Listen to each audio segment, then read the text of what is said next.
Welcome back to the Kabir Champ Sports YouTube channel. I'm Kabir Chawla, and today we're going to talk about the five main winners of the NBA free agency. Now, it's not actually officially over. Probably the biggest name hasn't even signed yet. That's Kawhi Leonard. But I'm going to assume that he's staying with Los Angeles because, and I'm not even going to consider that a win. Based on if the Clippers get him or not, because I feel like that should happen. But I think these guys are the five main winners and losers. These teams, the five. No, we're not actually talking about losers. We're just talking about the five main winners of this free agency period. Also, make sure to like or comment what you think about this list.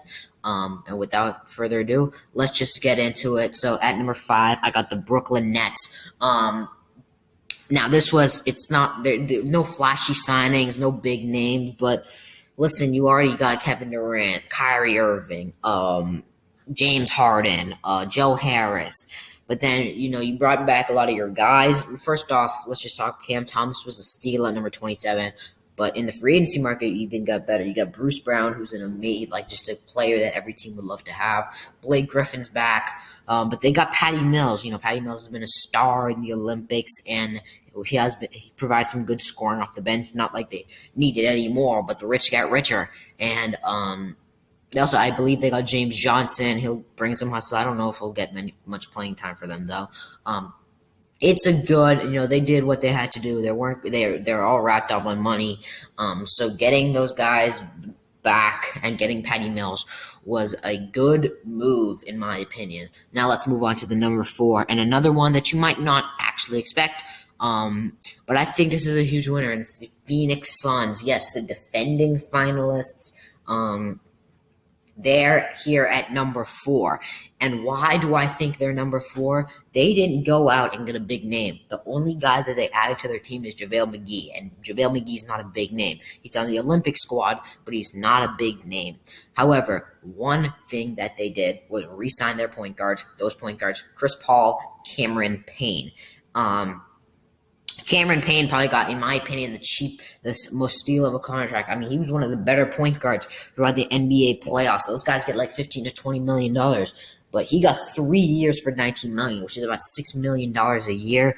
And he's really been on the come up. He's probably, if I had to put, he was definitely a top 10 player, maybe top 5 player. Actually, no, that's a bit of a stretch, but top 10 player in the NBA Finals this year. He's one of the best backup point guards in the league, and getting him, for that cheap, we got guys like Duncan Robinson getting $90 million, but you get Cam Payne getting 19. It's a steal of a pickup. And also re-signing Chris Paul, I think that's actually kind of what you needed to do. The contract details, I believe it's 4 years or maybe 3 years.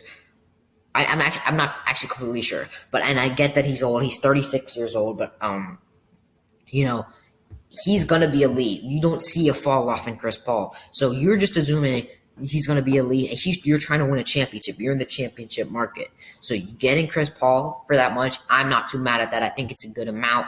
I think getting Chris Paul for 3-4 years, getting him a lot of money, even if he provides 2 years of being elite because he's a top 20 player in this league, he's one of the top point guards.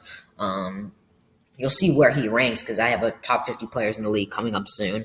But he's a top point guard in this league, and he's one of the best leaders, and he just led a team to the finals. So you just get 2 years of being elite to try to win you a chip, and I think that's worth it for the money you're giving him because you're trying to win a championship right here. However, I think the top 3 winners of the free agency are pretty obvious. Number 3, some people might say they're the biggest winner. I disagree, but I do have them as one of the biggest winners, and it's the Los Angeles Lakers. We are actually putting the Russell Westbrook kind of aside here, because Russell Westbrook technically was not part of free agency. It was a trade on draft night, so we'll put that aside. If you're counting Russell Westbrook, I honestly don't even think they're the biggest winners either. But one thing that they did get is more shooting. This big 3. None of them are known for their shooting ability. Russell Westbrook under 30% from three. I mean below under 30% from three. LeBron below average 3-point shooter. I don't know if he's under 30%, but he's below average. And Anthony Davis under 30% from three. None of these guys are elite shooters. Anthony Davis has some good shooting seasons. LeBron's had some good shooting seasons. Russ, not really. He's not a great shooter. But you needed shooting, and you definitely got that. But none of those guys are special. Like none of those guys are stars. I mean, you already have a big three. I won't even consider this team a super team because I can definitely see the Lakers not winning their conference. I think the Nets are the super team of this league. It's not the Lakers.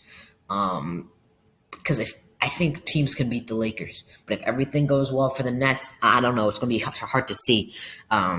We remember the toe on the line thing, but Kyrie was injured. James Harden was not playing like himself. It was just Kevin Durant. But if those guys are healthy, I'm confident that the Nets would probably be NBA champions right now. This team, I can't say for a fact, but they did up their chances. Melo, great 3-point shooter. Malik Monk, they got Wayne Ellington was a good veteran. They got I believe they got Kendrick Nunn and Trevor Ariza. All those guys are pretty good shooters, and it helps with their big three also with LeBron to kick it out to more shooters. I mean, the year they won the championship, they didn't have a great shooting team, but all their guys played well, like Rondo, like KCP, Kuzma, Dwight. That team, they played well. All the role players played well. Now you don't have like any of those guys anymore, and you replace them pretty nicely. So I think they can still be back at the top of where they were in 2020. But I don't think they're the biggest winners. Like I don't think they improved the most from where they were to where they are now. Number 2. Definitely can see them going back into the top. It is the Miami Heat. Kyle Lowry, PJ Tucker, extending Duncan Robinson, extending Jimmy Butler. And that's right. Basically, this is their starting 5. Kyle Lowry, Duncan, Jimmy, Bam, PJ. Well, Bam's going to play the center. PJ's going to play the power forward. But first off, let's talk about the Kyle Lowry signing because it was probably one of the more intriguing signings of the entire free agency. I like it. Honestly, it gives them that point guard. I'm not opposed to giving Goran Dragic away. You had to, honestly. I don't know how much you gave away for Goran to get Kyle Lowry, like plus Goran. How much? I don't know how much you gave away. I'm just going to check real quick. All right, I'm back, and I've checked multiple sources, and most of the things I've seen is including Goran Dragic, Precious Achiuwa, and a future pick. That's fine. The Heat might be back into the top of the East. They just won the conference a couple years ago, and I thought they had actually, no, it was just a year ago, and I thought they had a legit I thought they could compete, get to the conference finals this year. Wait, no, they had run the Brooklyn. I think were one of the best teams in the conference, but they got swept by the Bucks. But now I like this team. I like this team a lot. Kyle Lowry brings that veteran leadership, the defense, and it helps their team a lot. And PJ Tucker, I mean, the 3 points a game, doesn't tell the full story. If you play basketball or if you've seen it, you know that there's you maybe have this teammate on your team, or you play basketball, play against him, and he's not the greatest offensive player, but he hustles, he plays great defense, and he's kind of hard. He's hard to score on. It's hard to do much against him. That guy is PJ Tucker, a huge reason why the Bucks were able to win the NBA championship this year. And I think he believes that the Heat have that potential to do so. And honestly, defensively, this lineup's going to be insane. Kyle Lowry's a great defender. Jimmy Butler, great defender. Bam, great defender. PJ Tucker, great defender. And Duncan Robinson, I mean, between these 4, Kyle Lowry, Jimmy Butler, Bam, PJ Tucker, you don't have a ton of spacing. PJ Tucker can shoot the ball, but you don't have a ton of shooting. Duncan Robinson's known for being one of the best catch-and-shoot guys in the league. So he complements this lineup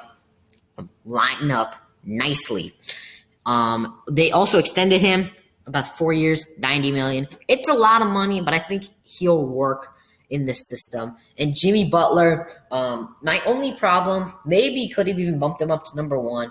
My only problem that I have with the Heat's offseason is the Jimmy Butler extension. He's getting paid right now about $40 million this year, which is going to be one of the top in the league. But it's Jimmy Butler. It understands he's the leader of a top team in the conference, and he's one of the top players in the world. So getting paid top like money makes sense, especially now with a ton of players getting money. But the fact is, he's getting older. He's 33 years old, and you put the money that he's getting is increasing every single year until he's getting close to $50 million 4 years from now when he's 36. I think they should have put a front load on that contract. I don't know how much Jimmy actually wanted, but I think a front load would have been the smartest thing because I think Jimmy wants to play in Miami, so I don't think he would mind about getting, instead of getting $50 million the final year, he'd get $35 million the final year. That's definitely what the Heat should have done because he's probably going to get worse. His athleticism is going to get worse. He's still going to be a good player, but it's not going to look as bad. I think Jimmy might regress, and it's not a safe thing to say, giving him $50 million when he's 36 years old. Instead of going, maybe a 40, 44, 46, 50, that thing, maybe go like a 40, 38, 36, 34, something like that. That's a front load contract. And I think that would have been the best. Overall, I love the Heat offseason. They also signed Markieff Morris. Maybe, if PJ Tucker's out or in foul trouble, they get Markieff Morris. He gets rebounding, defense, and that's kind of what PJ Tucker can bring you too. But Markieff's a bit bigger and inside post player, so he can also play the center position. But the biggest winner of this free agency, honestly, I don't even think this is a big question, but it has to be the Chicago Bulls. The Chicago Bulls are the biggest winner in free agency, in my personal opinion, and simply because they got Lonzo. That was the perfect backcourt partner next to Zach LaVine. You had Kobe White, but Kobe White's a scorer, and so is Zach LaVine. Lonzo gets playmaking, defense, and gives you another player to catch and shoot, which Lonzo can actually do right now. And not only were you done, because Lonzo was the perfect shooter. I wanted the Celtics to get Lonzo since I'm a Celtics fan. That might be like, if I would do a top 5 losers, I would probably put the Celtics at like 4 or 5, simply just because they couldn't get Lonzo. But the Bulls got him. It's a perfect fit for them. But not only were they done there, they got multiple-time All-Star DeMar DeRozan. And he played a lot of small forward, power forward this year, and that's what he's going to play next to Patrick Williams. One thing, first off, he scores. Zach LaVine's more of a three-point shooter, and he's more like creates his own shot. But DeMar can slash. He can hit shots in the mid-range area. But one thing, Lonzo, he's not like an amazing playmaker, like especially like bringing the ball up type playmaker. DeMar's been there, like he is, but like getting a secondary playmaker as well with DeMar DeRozan. DeMar DeRozan can do that. He's been like a kind of like a point forward in San Antonio. I believe he's been averaging like 6 assists a game. So let me check that real. I think it's 6 assists, I believe. Wow, it's actually 6.9 assists a game. So that's something. And DeMar DeRozan, that big three is going to be huge. And we can't forget Nikola Vucevic, who's a good offensive big man. I think his role or his points per game will go down slightly, but that's just because he got another shot creator. And Patrick Williams might even have a upgrade of a season. Not much went wrong with the Bulls. They got exactly what they wanted. I think they're done right now. And this is the lineup. They can be a top. I believe they'd be a playoff team. I'm not going to get my hopes too high because the Bulls have been relatively disappointing in the past couple of years. I thought they'd make a playoff run maybe the previous season, the year before that. They could not do it. But I do believe this is the year. I've said that for the last 3 years, but they actually got so much better. I just thought that their young guys were going to progress to get the playoffs. No, they actually got veterans to help them right now. So I'd be shocked if this team is not a playoff team. with DeMar DeRozan, all-star quality player. Zach LaVine, he's your all-star. He's your star player. Lonzo Ball is a great point guard. Nikola Vucevic is a good stretch big man, and Patrick Williams is still a developing but a good defensive player. So, yeah, those are my biggest winners. Brooklyn Nets, I think they were just a winner simply because of the fact that they brought back their guys and got Patty Mills. Phoenix, bringing back Chris Paul and campaign on good contracts. LA, obviously adding more shooting to this big three. Miami, Kyle Lowry, PJ Tucker to make their defense even more elite and extending Duncan Robinson to be their shooting threat. And Chicago for Lonzo, DeRozan. Oh, and Caruso. Caruso also gives them some good defense as well. So, yeah, that's it. Those are my 5 winners. Let me know what you think. I think this is a pretty valid list. I think all of these teams had a good free agency period. I mean, there's a lot of teams that did, but I just think that this was a good free agency period for them. Like, I think the Knicks might have had a good free agency period, bringing all their guys and getting Kemba Walker. The Bucks getting Bobby Portis very cheap. But these are, in my opinion, the 5 biggest winners. So, yeah, that'll be it for me. Hope you enjoyed. Next video is going to be, I think, top 50 players in the league unless some breaking news goes down.